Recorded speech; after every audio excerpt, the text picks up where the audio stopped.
there's going to always be crises, sometimes big like the pandemic or 9/11, and sometimes like a fire that a family barely escapes, or a sudden relocation or abuse in the home. Like that happens. And I think people forget this is not a dichotomy. This is life. This is life.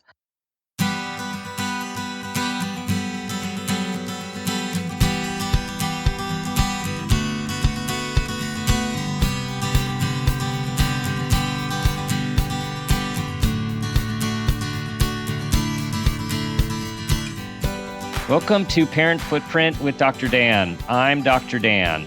This show is about making the world a more loving, accepting, and compassionate place, one parent, one person, and one child at a time. The key to raising healthy and engaged kids is for parents to seek the same in their own lives while striving to be the best versions of themselves each day. No matter who you are or where you came from, with increased awareness, you can be purposeful about leaving a healthy footprint for your children, your family, and all those you care about while living your own life to the fullest. Today's show is ChatGPT, AI, and our kids with Dr. Tovah Klein. Dr. Tovah is director of Barnard College Center for Toddler Development and a professor of psychology at Barnard as well. She is the author of How Toddlers Thrive, What Parents Can Do Today for Children Ages 2 to 5 to Plant the Seeds of Lifelong Success, which is available in 7 languages. Her 3 decades of work with parents and young children stems from an interest in the influence parents have on children's foundational and ongoing development, including in times of crisis. Dr. Tovah is frequently quoted in the media, including the New York Times, CNBC, CNN, Washington Post, and numerous online venues. She appears on TV and radio, including MSNBC, The Today Show, Nightline, NPR, and Good Morning America, who called her the Toddler Whisperer. She consults worldwide to programs for children and families, was a developmental advisor to Sesame Street, and is an advisor to Room to Grow, Ubuntu Pathways South Africa, Children's Museum of Manhattan, and Hunts Point Alliance for Children. She lives in New York City with her family. Dr. Tovah, welcome to the show. Thank you. Thank you for having me. So you have been studying and researching little people for a very long time in your brilliant lab. What led you to this interest, passion, and devotion to this group of people? Yeah. Well, some of that comes just naturally. I always wonder if other people have this, which is that young children always appealed to me. I'm one of those people, like always appealed to me. But when I was actually in high school was sort of my first moment of, that's interesting that parents are an integral part to young people, is that I worked with children in a summer program. I was, a teenager. It was like my first paid job. And there was a child there who was actually being removed from her mother's care. It's a sad story, right? She was being abused. But anytime a limit was set on her at school, something like, you can't throw that, or you have to sit here, and she would, fight the teacher. She was 4 years old, and she would scream for her mother. And that was a real eye-opener to me. Like, oh, even for a child whose parent could potentially hurt them, in a moment of need, they want this person. And then fast forward, I went to college, and it was like the height of attachment research. And I got to film strange situations over and over. And that's the paradigm where you're measuring attachment, but it was really new and just starting research. And I was fascinated. That sold me on it. Like, that parent matters, and I have to really understand how and why. So that was the beginning of it, and I've never left that path. You have not. I also remember in graduate school being really intrigued in learning about object relations theory and attachment theory, and similarly how parents could do awful things to their kids, and their kids will still spend days, months, and lifetimes trying to receive love from those individuals who are hurting them. And it's a complex relationship that we have. What were some of your early findings that you were surprised as it relates to this attachment situation? Yeah, I think well, I think the good news is that in the study that I was involved in throughout like my entire college, it was my senior honors thesis. Was diving into this attachment as the base of sociability. It was called then. Now we would say socialization. When children were 2 and 3, was that most children are securely attached, Mm-hmm. which tells you that there's a lot of play in the system. Like, this is not about being right all the time or everybody being happy. But since then, study after study shows this, right? Most children and a parent, and by parent, it could be a loving caregiver, it could be a grandparent, it could be a stand in if the parent's not capable of raising a child. Um, is that most children and their caregiver have a secure enough relationship. So that was one thing that was, I think, reassuring to me, probably surprising, but also reassuring. And that goes on through time. But I think the other piece, I don't know if this was early on or at whatever point, is that there's so much complication in this relationship, and yet there's a simple piece to it that basically loving care is what children need. And love can be defined partly in your culture or your temperament, but that's really the basis of it is, am I showing my child responsiveness enough? It doesn't, Mm-hmm. again, it doesn't have to be perfect. And so I think the more I discovered that over time, I worked with children who were living in homeless shelters back in the 1980s when I was just out of college, before I even went to grad school. And I was like, wow, there are people who can protect their children from a lot of harm. And I want to know more about that. So I Mm-hmm. think all of Mm-hmm. those pieces both gave me a really optimistic view that even under really hardship, which is not good for children, it's not good for adults either, but there's still a way for a parent to protect a child. I thought, oh, what is that? And let me see Mm-hmm. if I can unpack that. And that's what actually propelled me to graduate school. When did the focus on trauma come in Come in. to this, right? Because, Yeah. of course, you're on the East, 9/11. I know you've done a lot of research on the Yeah. trauma response. So I'm curious how that evolved to looking at this Sure. parent-child dyad and in such critical traumatic situations. Yeah. Well, I guess I could say, if I really think about it, it's probably a natural part of me, which is like I was that person growing up. If there was a fire or, like, let's say a hurricane and there was damage, always wanted to go see it. It's like, Mm-hmm. let's go see what happened. Mm-hmm. So something in me is drawn to that. But beyond that, I think this first child, often for those of us who do clinical work, those early people you work with really stick with you. So this child whose name was Emma, who was abused, that always stuck with me. What is that? That she's still drawn to her mother. But also I worked with families in the shelter system in New York. And clearly they were experiencing violence and disruption and all kinds of other things. And I was very interested in the children who are having a hard time and the children who seem to be steady, both. Mm-hmm. And then when I Mm-hmm. went to graduate school, my plan was to do a whole dissertation on children who were abused or neglected. It was really my advisor who said, this could take you years to get a sample. Why don't we simplify this? Mm-hmm. But, her whole point was you have to know typical development to know, what we consider atypical, like abuse or trauma. But all my clinical training was heavily focused on trauma in adults, Mm-hmm. as well as in children. And so that's kind of where I went with it. And it was, again, like that, life takes us into a context. It was a time of many childhood AIDS cases. So I worked with families who were suffering from AIDS, parents and children, before we really had a way to give people a life, right? So children who were dying, Mm-hmm. and in pediatric psychology and in some of the cancer units. So I just used it to try to understand human development. And then I worked with adults who were abuse survivors. And that's always stuck with me, that in order to really understand children, you have to understand what we would call optimal development, and you have to Hmm. understand, the crises, whether they're short-term crises or chronic. We have to understand that if we're going to really support children to become healthy How, children and yes. adults.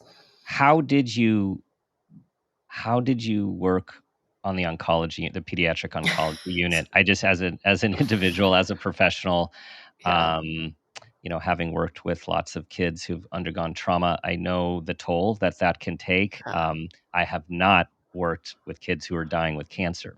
right. How did you do that?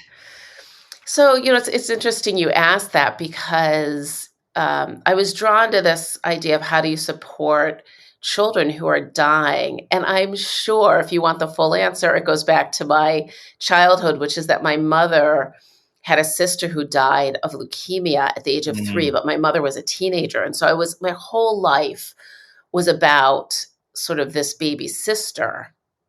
And then I was born about 10 years after that. mhm, So I'm sure that has something to do with it. But um, at first, I was a volunteer as an undergrad in the pediatric hospital, partly because it was right next to my dorm. And I thought, oh, I'll just volunteer there.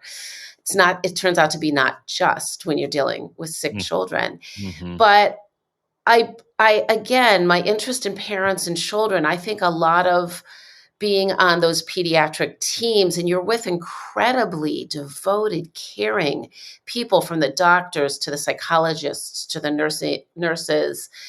There's an incredible group of people who choose this field. But one of the things that happened in grad school was I thought to myself, I'd like to be a mother one day. And I don't think I could really personally be with children who are dying when I'm a parent. That started to dawn on me the more mhm, into it I got. And then I did my clinical internship at Boston Children's Hospital, another like incredible place to learn from. And I was again working in pediatric aids there, as well as on some of the cancer units. And I remember thinking, yeah, when I become a parent one day, hoping that mhm, would happen, and it did eventually, I don't think I could do this. So it steered me to, but what can I learn from this mhm. and take into the realm of supporting all children? That's a good perspective. And so you did get out before you had little people of your own.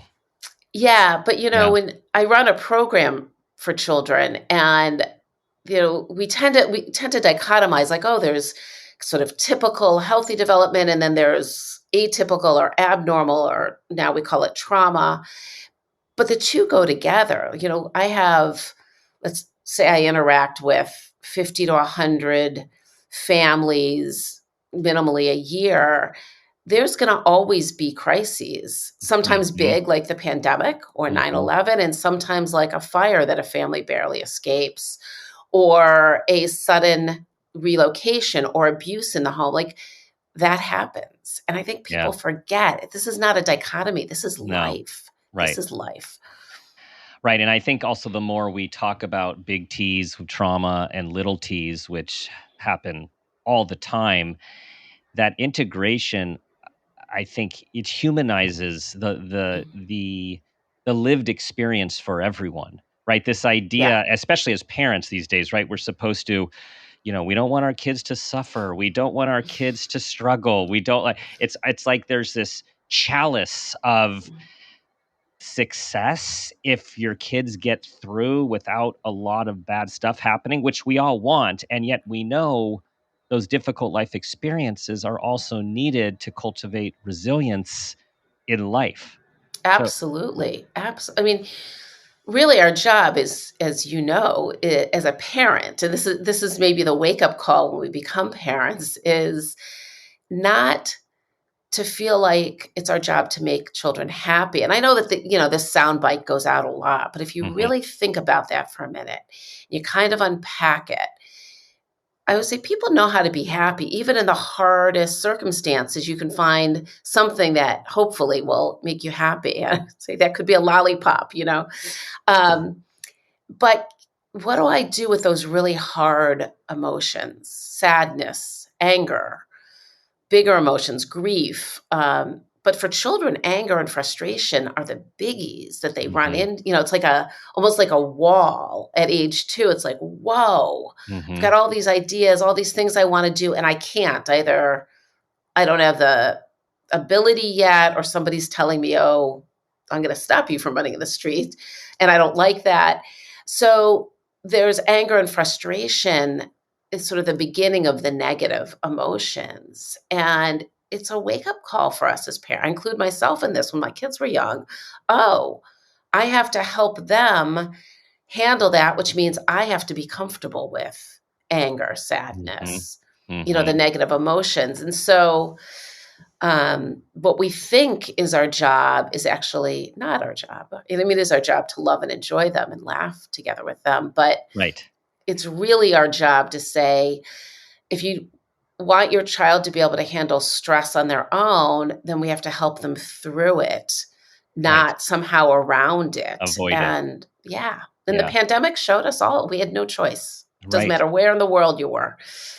Yes, the quest for happy kids is well-intentioned and misguided, or happy and successful, whatever that means. It's like Yeah, this buzz line. But it is misguided because it doesn't actually serve them well, and I think for many of us, if we're being honest as parents, first of all, nothing prepares us. Nothing prepares us to experience the emotions of our kids suffering, being ill, being bullied, like, nothing. And at the same time, I think a lot of this, I want my child to be successful and happy, comes from our own parental anxiety and discomfort of the yuckiness, the muckiness, that yeah, suffering that is hard for us to tolerate. So we put it on them to be a certain way right. so we can be okay. Exactly. Yeah. Exactly, and I would just add to that, that we do that partially because we feel like we're good parent when our children do something well, either they're happy or they achieve something, it's like, "Oh, what did I do? I supported them. I knew she wanted to pursue that activity, and I made sure that, she could do it, and look at that," and it becomes a reflection on us. Oh, I must be a good parent. Yes. Yes. And then when our child does something shockingly, right? Yes. The teacher says, can I speak to you? Our first thought is, oh no, what did I do wrong? Yes. And it's not always right or wrong, right? I mean, children have to be good and they have to be bad. Right. They have to do things well and do things really not well. And Mhm. and again, I'm dichotomizing it here, but Right. we tend to dichotomize it. It goes Right. together. I'm good sometimes, I'm bad sometimes. That's how you avoid shame, is not by saying the child's never bad, but like, hey, you don't always listen. Mhm. And yes, I get upset and you don't always listen. And sometimes you do listen and it's all part of you. Totally. You're yeah, yeah. You're reminding me of a mom that I know, and years ago, so she has 3 kids, and her 2 older kids, just kind of these superstars, right? Just good students, great athletes, great social skills, and then the 3rd one, was neurodiverse and just more challenging, right? Just like had just spirited. And I remember talking to her, and she said, honestly, Dan, before our youngest came of age, I honestly thought that I was the best parent. Yeah.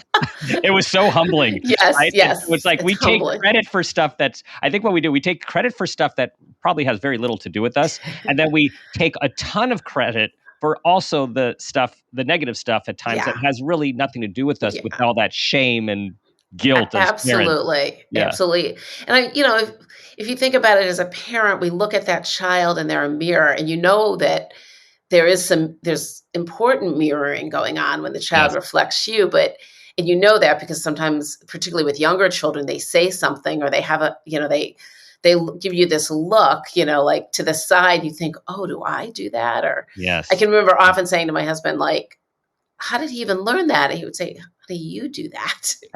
Right? And that's true for modeling good stuff, but it's also true, Yes. for not so good stuff that we're sort of, like, Yes. ooh. Um, but the children can't be mirrors of us. They can't, if we're in it for our own satisfactions, number one, or solely, it's going to hurt the child because you're never going to see who Yes. is this child? What does this child want or need at Yes. this moment? Because it changes all the time, Yes. too. And this is why our loyal listeners all know the importance of self-awareness that we talk about so much is like, what is my stuff? What is their stuff? And even if your stuff is alarming to you, that's the first opportunity of this, like, wow, I got a button right here, or I'm realizing I'm reacting to this because of this reason. And that's just the beginning of so much possibility for oneself as an individual, but as a parent. And what a gift to our kids if we can continue as we grow to increase in our self-awareness and our Wow. triggers. Yeah. Yeah. And it's hard. I mean, Oh, it's yeah. for any parent Mhm. listening, it's a hard process, and yet it's a must. We must do it Yes.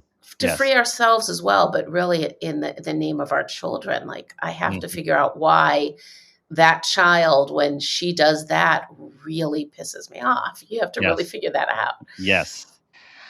Okay, I want to start moving to technology here, the topic of our main conversation today. And I want to start by talking about a video I saw from your lab on your website. It was about 10 years ago. And I love this. Before I didn't see the when it was until after I watched it, because then I became curious. And so, of course, this is the iPad Oh, yeah. tablet study. Oh my gosh, so fascinating. The difference of how kids were on tablets in terms of their engagement, communication, attention, interaction on and off. Like literally like Yeah. that old great commercial. This is your brain and here's your brain on drugs, right? Yeah. With the egg. Um, Fascinating. So tell everyone about Yeah. about that study. Yeah, so it was, I mean, study's a big word for it because it really was like a sort of a one-time experiment for one of the morning. A qualitative study. Yeah, yeah, for one of the morning TV Yes. shows said, Yes. "Can we come in?" And which is that you could see this incredible change in children's engagement and affect on the pads, not for all children. I want to make that right. Children vary, but for some children, that pad was all consuming. And when we took them away, but gave them ample opportunity to engage and play with toys, there are some children who could not make that switch. Hmm. They Hmm. just sort of withdrew in that way that many of us have Yes. seen our own children, whether that's TV or a computer or a handheld device of some kind. Um, the difference was quite remarkable, even in this short period, which is kind of what I had suggested would happen. So there it was that some children really could not re engage in a very appropriate play environment with choices of interesting things to play with. Um, so that, I think that was eye opening. And iPads were really new then. I got lucky because when the iPads came out, a dad I knew was working for a company that was one of the first to get into the child space. He said, "Can I give you an iPad," which I had never seen, for a week? "And will you play with it and tell me what you think?" For children, and I was like, okay, I don't even know what this thing is. So Hmm. just being part of that has given me ample room to think about what do children need and what don't Hmm. they need. It's both, because this is Hmm. our world that we live in. Right. And I was surprised. Of course, we have many of us have time warp with COVID years and such, but so that that study, that qualitative study, Yeah. was 10 years ago, 2013. It was like, wow, and that was the Yeah. beginning, and now it's of course such a part of our culture. So in that we see just the impact that technology has on our kids' behavior, and of course, there's been a lot of research on how it affects their brain development. And now we're all dealing with a brand new phenomenon. I mean, let me say, AI has been around for a long time, artificial intelligence, but we haven't, the mainstream person isn't aware of it. It's only now that this has become a part of our present day culture, our present day marketing, and a conversation of, wait, is this real? Is this not real? Can we use this? Should we use this? Mhm. Is this better than a human? Is this where? So, gosh, I mean, I actually went to a talk a couple weeks ago on this topic as well. So I'm so interested in hearing your thoughts on this. And also, you spoke yesterday at the Family Online Safety Institute about this very topic. So I'm just going to open this up broadly. What is your? We'll try to get somewhere. Yeah. What is your overall take on ChatGPT and AI in general in our society as it's Yeah. rolling out? It's a huge question. Yes, it is. Yeah, and I want to give like so a little context to this too, which is I'm a college professor, and so I feel like it's a luxury of having interactions with three big groups of people: toddlers and children, parents, and college students at Barnard and Columbia. So I have these incredibly thoughtful, curious, smart students. And my entree into ChatGPT was through the college because last year it was the discussion at department meetings, at faculty meetings. I kept listening, I have to say, with like maybe a little more than half an ear, three quarters listening, like, what is that ChatGPT? Do I really need to know about this? And then a few weeks, I would say after that first meeting, like 3 or 4 weeks later, I get a draft of a kind of research paper from a group of students, and there's a citation. I'd asked them to annotate some citations, and there's one in it. I'm like, oh, I don't know that study. And I actually thought this study could help me with a talk I was giving the next week. And I look it up and I can't find it. So that was my entree into ChatGPT because I had to say, oh, wait, is that thing? Mm-hmm. So I think anybody who I don't know, I mean, none of us know that much about ChatGPT unless you're a developer of some kind. But what I do know is that ChatGPT does not do citations well. So anybody listening who's a researcher or is a writer, like, do not think you can get your. So that was kind of my entree, which then got me thinking, like anything else I do. So what does this mean for children more broadly? Plus, I had been hearing from teachers during the pandemic and even a little before, like elementary and middle school teachers in some school systems, some suburban school systems, that their schools wanted to go to these, like, I guess, AI kind of teaching where it can be very individualized. And the teachers were very concerned about it, that it actually wasn't giving children fully what they needed. So that's kind of the context. And I use that to really think about, the question that media always has is this harmful? Right. And the way I think about that is particularly for young children, but really for all children. So if we put teens in a separate category, just for right now, because they're part of a continuum of child, they're not that separate, and yet they are separate, is that children always need their parents. And the back and forth interacting of that relationship that they have is going to remain the most important thing in their life. Even as they move into the peer world, and even teenagers keep coming back for check-ins and guidance and structure and limits. So the question is then, how do you put ChatGPT in there for children? And I think a big piece of it are helping children understand that information is not always accurate. So where did you get that information? And let's see about that, where that comes from. Oh, do you think that's actually true? Let's find out if it's true. And we've known this for a long time because of all the misinformation in the world. And that got a lot of media press in the last, let's say, 5 to 8 years, is that we really have to help children know, what information is, where is it coming from? So that's one piece. The other way I think about it is ChatGPT might give us all kinds of new, even creative ways to interact, but it's one tool. And it really has to be thought of as a tool. It's not, when children are learning, they are learning in all their modes, right? Hearing, seeing, touching, manipulating. I mean, problem solving is trying something many different ways.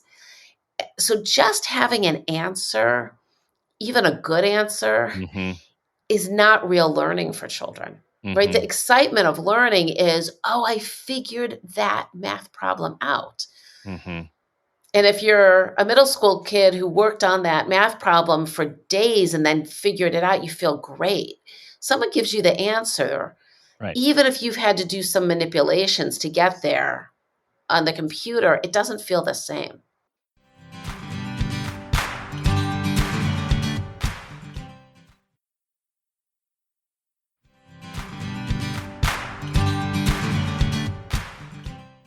Okay, few things here going through my mind. One is what I'm hearing about parents are needed. It makes me think of whether we're watching a difficult show or movie, or we're talking about a traumatic situation like a war, like is wars that are happening right now. Yep. How important parents are to mediate, to moderate, to ask questions, to be present, to Mm-hmm. help filter the information. And I'm hearing a very similar thing as we move towards into artificial intelligence, and how kids will be interacting at times with bots without knowing it, and we'll get to that. Right. Two, um, when I'm hearing, I'm in total agreement about the difference between being given an answer and having to solve a problem and learn from it, and then gain your self confidence.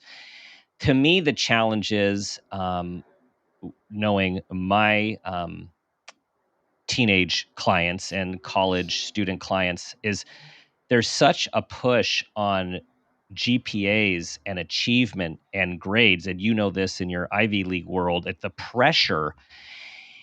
I feel a lot of people are going, it's like, yeah, I don't have time to learn. I need to get an A, and I'm so Mm-hmm. overscheduled. I just need to get this done, and I need to keep up with everyone else who's using these things too, because now I'm being graded in comparison to people who are using this technology, which may or may not be kosher. Yeah. Yeah. I mean, I would say a couple of things about it. This FOSI conference that I was just at, and um, for me, it was an exciting thing to be part of because I come from a psychology, child development, background and, sort of curiosity. And there were all these tech people and really thoughtful leaders in their spaces. And they had done a study with a big qualitative component of teenagers and parents in 3 countries, in Japan, Germany, and the US. And one of the things that came out of that was that um, people are very curious, particularly in the US, about this new technology. But both teens and parents agreed that parents know more about it right now than the teens do. So it's an Mm. interesting moment, right? Because when in our lifetimes of technology have parents been thought to be the ones with more knowledge? Hmm. Right. So I Right. think it's an important moment. I don't know how long that will last, but Not very long. not Yes. very long. But one of the comments I made was that, for parents, we're going into this um, at the same time as our children, whereas I think a lot of other technology came so fast at us and the children picked up on it faster. Maybe we're all in it enough that Hmm. we can digest something new. So we can both be intrigued by it and worried about it. But there have been lots of ways to cheat even before technology, let's face it. Oh, yes. I'm aware of Right. I'm aware of many. Yes, yes, Yes. yes. So somebody at the conference said, "Well, I used to write on my hand," and Yes. I Right. was like, "What about Cliff Notes?" Right. Right. So it's not that getting ahead is new. It's, as you know, the pressure on parents and then the pressure on children or teenagers just goes up, up, up. Hmm. And colleges and universities are bearing a huge brunt of it, even if they're partly responsible for it. It's both, which is the level of stress and anxiety and depression in students is very, very high. So lots of places are expanding their mental health services, which were already pretty big, or they're putting in wellness programs. Barnard Hmm. has a big wellness initiative, recognizing, again, mental health is not some separate thing. It's an everyday thing for everyone. How do we take care of ourselves? So I think the important piece for those of us in the field, the two of us talking, is that we continue to work on this pressure and anxiety is not good for children. No, no. Children, broadly defined, up to young adults, it's Mm-hmm. not good for them. It doesn't benefit them. Mm-hmm. I can't tell you how many times I've said to parents, well, there's probably, I don't know, throw out a number, 200 good colleges your child could go to, Right. not Right. just the five that they think or you Exactly. think or the Right. teacher thinks. Right. They're sometimes shocked. Really? Do you think so? Like, I Yes. know so. Right. Not just think on this one, I know. The Yes. hard part is which, handful are you going to introduce them to? Or are they going to meet with?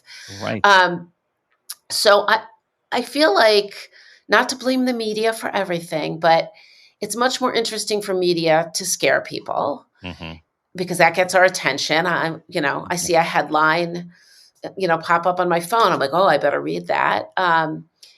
But it would be a better stance if we stood back and said, we got through the move to phones, we got through iPads, we'll get through this. So, what's a reasonable amount of anything? Um, Oh, I like that. What is a it's reasonable amount of anything? anything, And that anything. includes the AI. That That includes includes. AI, that includes how much you're going to allow or work with your child or teenager to be on their phone.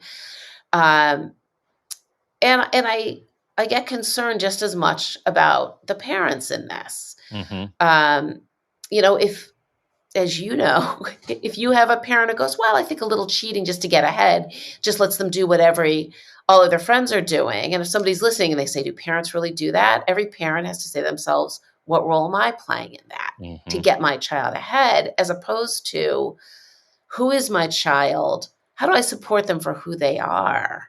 Yes. Yes. And really see them for who they are. And that's not about getting ahead. Mm-hmm. It's about who is this child in front of me? And I'll go back to your example, which is such a good example of two children who sort of seemed to sail through life somewhat. I'm sure the Right. parents were supportive, and then one who needed the parents to really understand who is this child. Mm-hmm. We do it for all of our children, Yes. sometimes automatically, and that sometimes at moments for one child where we're like pushed. Oh my goodness, I really don't understand either what's going on or what he needs or why she's doing this. And then you're forced to kind of wake up. Mm-hmm. And I think, again, you might be thinking, well, what does that have to do with ChatGPT? I think it's really about, do we want our children always to get ahead, and ahead of whom or Right. what? I mean, Right. The race to nowhere. That the race race to nowhere. of Yeah, right. That yes. was a great term Yes. because, most people will struggle at some point in their life. If you're a tuned in parent, tuned in enough, again, doesn't have to be like full Mm-hmm. force 24/7. You're going to be there when your child is really having a hard time, whether they're still living at home or they're in a dorm or they're out in life. You're going to move in closer Mm-hmm. for them when they need you. And most people do okay in life, even if they suffer from some kind of mental health, some crisis. So we have to really start to step back and say, if there's ways to get ahead, is that really in my child's best interest? Or do I really want what's in my child's best interest? He's Yes. obsessed with robotics. Let's look into robotics rather than, Completely. topping out on that other thing. Completely. I know you have many examples of this over the year from an inside perspective at the schools where you teach. I could say being on the outside and counseling countless amount of teenagers and their parents over the last few decades. Um, I can't bang the drum loud enough that to congratulate some of these students of getting into their reach schools and trying to help them in a not undermining process to be like, let's look at, like, yes, you have the sticker, you have the keychain, but let's look at the place that is good for you. For And you. so many of these clients coming back after crashing and burning or they got into that school, but it was not for them. And it's not that they didn't grow from it, because of course, in all of these experiences, there's growth opportunity. But to your point about, first of all, there's what, 5,000 colleges and universities in the country. There are at least 200 good ones for everyone. The other myth is that people think if there's a higher acceptance rate, the college or university is less good. That is not true either. Right. And I also want to add what you're talking about with parent expectations, or I wanted to add like the awareness of a parent's expectations as it relates to ChatGPT and AI. So they're going to have peer pressure. They're going to have their little community pressure. But then what are we as parents inadvertently or intentionally putting on them that would push them to use some of these tools in a way Right. that's not good for them, or it's not legal. Yeah. It's like you can get kicked out of your school. Right. Or not, because, the colleges and universities are also grappling with, what's plagiarism and what's, assistance, because that I think is one of the tricky things from my understanding of ChatGPT, which is really just the short time it's been out, reading what I can, trying it. After a while, I thought, well, I better try this thing. Like, what is this thing? And trying to understand it, which is, it may be very good for many tasks. Like at this conference, people were talking about, in this study, parents were like using it for, I forget the term they were using, but like it's great for organizational stuff. It might be great for financial pieces. Like there's all kinds of ways that you can harness it to help you. I spoke to a coder recently who said, oh my gosh, for basic coding, yeah, I just put it in. I get the basic codes. And I said, is that cheating? And he said, no, for two reasons. One is, it's like what I would call boilerplate when I'm, if you're submitting a grant or something, you got all this boilerplate. You don't want to always reinvent it. ChatGPT can help you with that. But he said, but then you have to be a programmer, because one is it makes mistakes. But he goes, it's like getting a first draft that's an okay first draft, but not very good. And then he has to clean it up. And then he has to build on it. So he said, no, I'm building everything else. Mm-hmm. And I said, is it accurate? He said, well, no, it's not perfect, but it'll give me the basics. Mm-hmm. That might be a good task, but you have to have a certain amount of knowledge first. And I've found that, and again, talking to students, or I've tried it a couple times. I was asked to respond to something recently on bullying. And so I kind of put all my points together, and I was about to send it off. And then I thought, oh, maybe that ChatGPT thing, I didn't even quite remember how to get on. I was like, hey, I've got to use this. Let me see what it tells me. Thinking, oh, it's going to have like some really outstanding point, and then I'm going to have to say, do I take that? Was it me? It gave me nothing new, which was actually disappointing to me. And then I had to remember, well, it's culling from what's out there already. It's not, it can take all of that and respond in a new way. Right. But it's still culling from a very, very, very large database. That's the difference. It's these language databases, and it can make predictions. And, from everything I read, it's going to get better and better and better. But right now, it's probably going to get students into more trouble than not, is my guess. Like my incident last year, which is what got me interested in the whole topic. So, again, I think as parents, this goes back to, I don't know if you remember this book by Richard Weisbord. Now, who knows, it could have been 15 years ago, The Parents We Mean to Be, where he really talked about this, like, so you're pushing your children to get ahead. Is that morally who you think you are? And who we think we are, and then what we do in our actions. And I just thought it was such a great book. I still recommend it to parents because he really pushes to grapple with that piece about, we do convey our values to our children every single day. Yes. And we role model. And again, you might mess up. We all do. And then you say, you know what? I said that, or I did that, and here's why I think it was not the right thing to do. Those are all teachings, and children and teens absorb us. Even teens who say, I don't want to hear you, I don't need your opinion, they're still watching us. Oh, yes. Every step of the way. So, Yeah, I mean, I Yeah, wish I could get parents to really feel like your children will be okay if you're yeah, good enough to them. And could we yeah. all exhale a little bit? It would make the world better for every single child who then becomes an adult. Yes. All right, Dr. Tova, that was very nurturing. So everyone, we're all going to take a deep breath. I'm finding myself, I'm not breathing. So we're all going to Yes. take a deep breath right now together.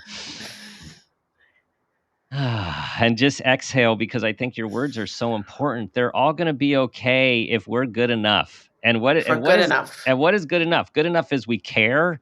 We're trying to be aware. We when we make a mistake, we go back to repair.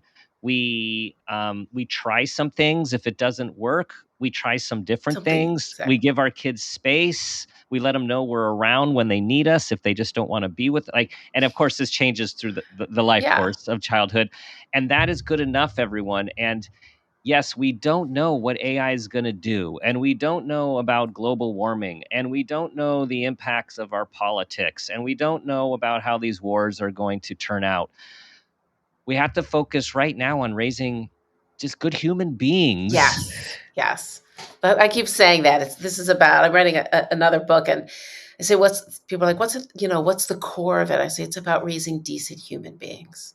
Oh, I love Isn't that. that what we need? Yes. Like Yes. we and also I think to remember that children are forgiving in a loving relationship Mhm. where there's care and there's enough decency. Children are Yes. forgiving, Yes. right? They tell us when we're wrong. And Yes. depending on their personality, they really tell us when we're Yes. wrong. Yes.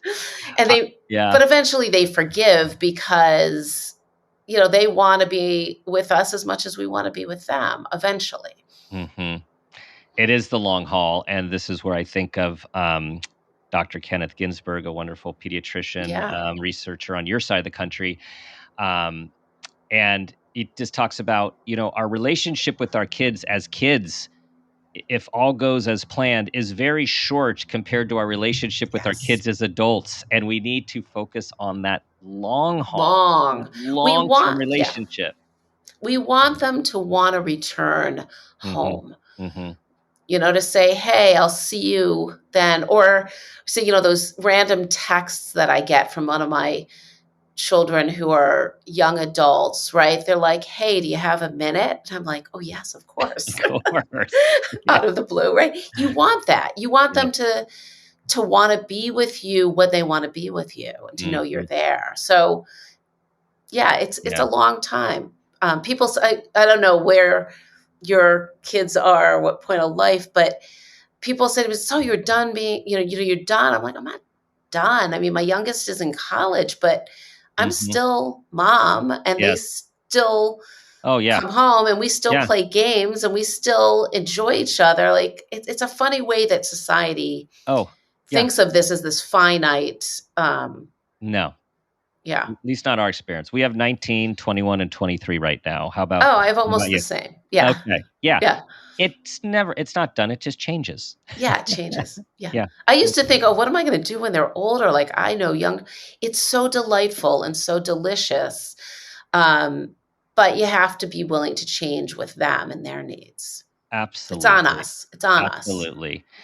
And so circling back to our the topic of AI and parenting at this age that we are both doing, it's like it's collaboration, and it's learning with and from them, and that's Mhm. what my wife and I find ourselves all the time now, is like learning so much from our kids and Yeah. joining them as someone who's another human being who's lived longer but doesn't know all the stuff that they know, so like Yeah. teach us. So I think when it comes to AI, we're going to be all learning about this together, I guess, Together. regardless of how old our kids are. But particularly what you're saying, when the kids are young, really need to be there to mediate, to interact, to explain, and to be very mindful about this Very, I think, relationship with yeah. the artificial.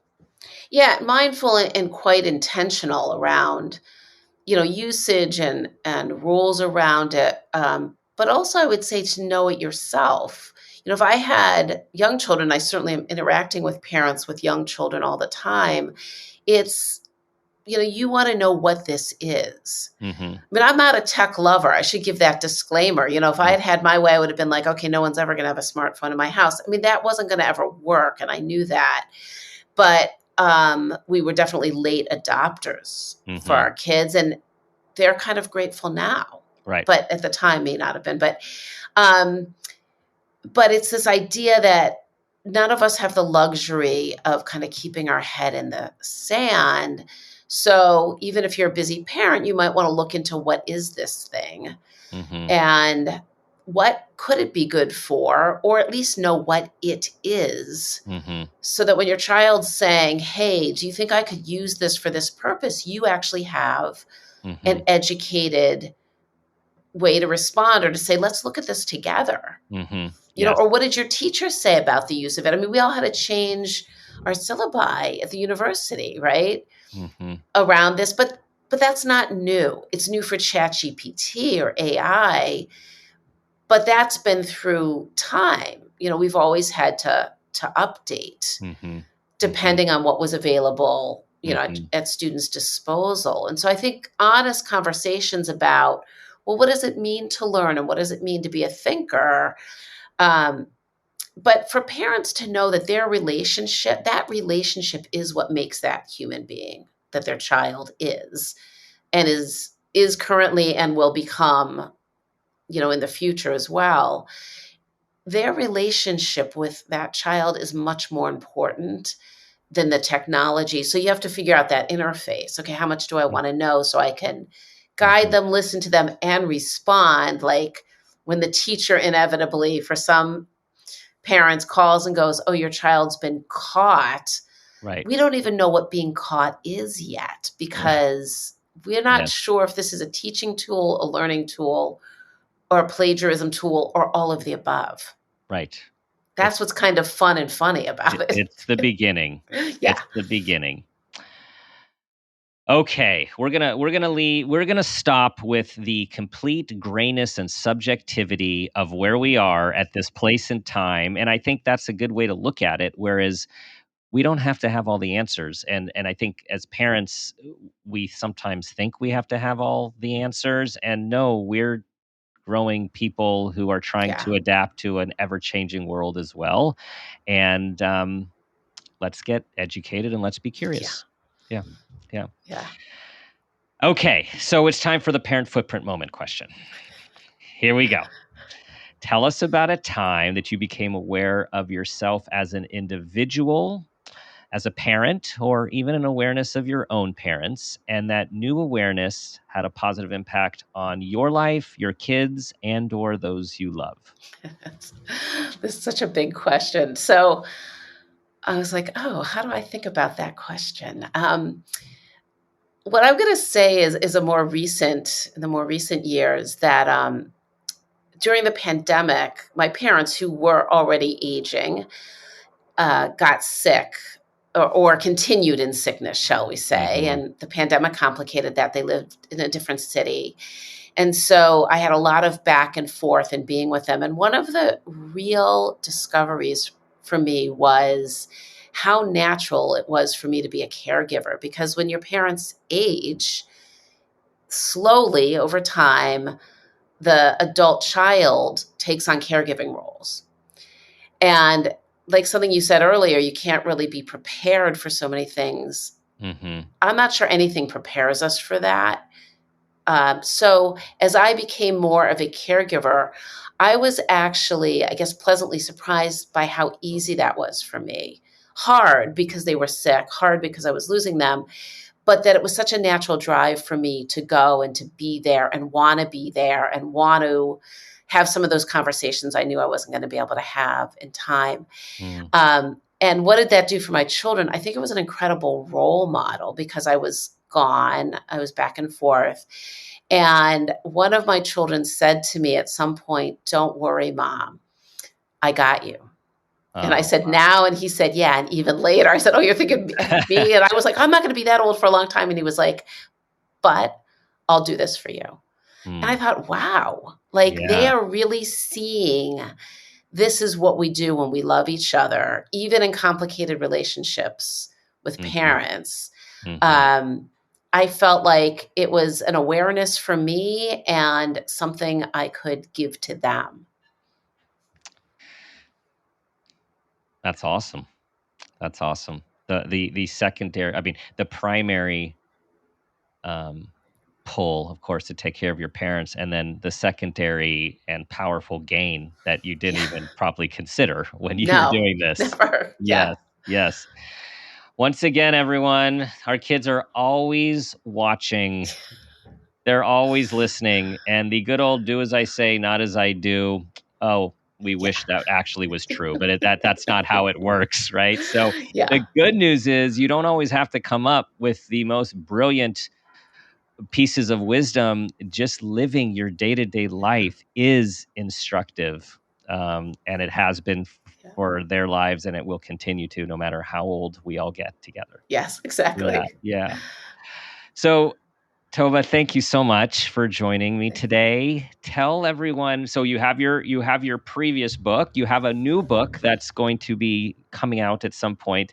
Tell everyone where they can find everything you're doing. Yeah, so I have my first book is How Toddlers Thrive, which is really about those early years. I have a website, howtoddlersthrive.com or tovahklein.com. And that book is available at bookstores, online, you name it.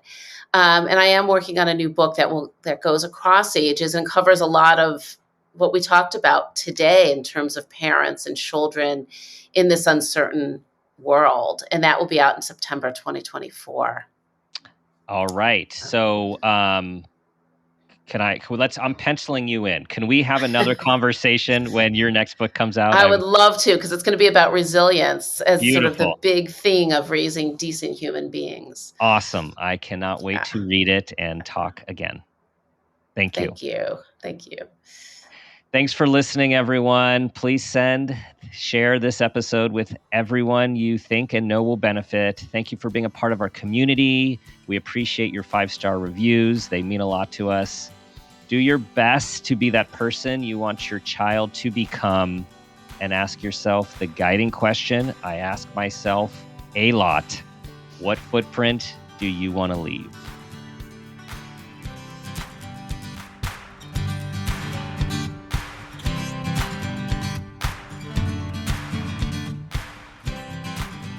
This has been a Peters and Rossi production.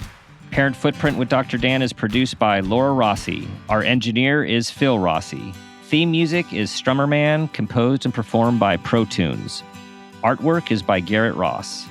Follow us on Instagram and Facebook at Parent Footprint Podcast, and on Twitter at Dr. Dan Peters.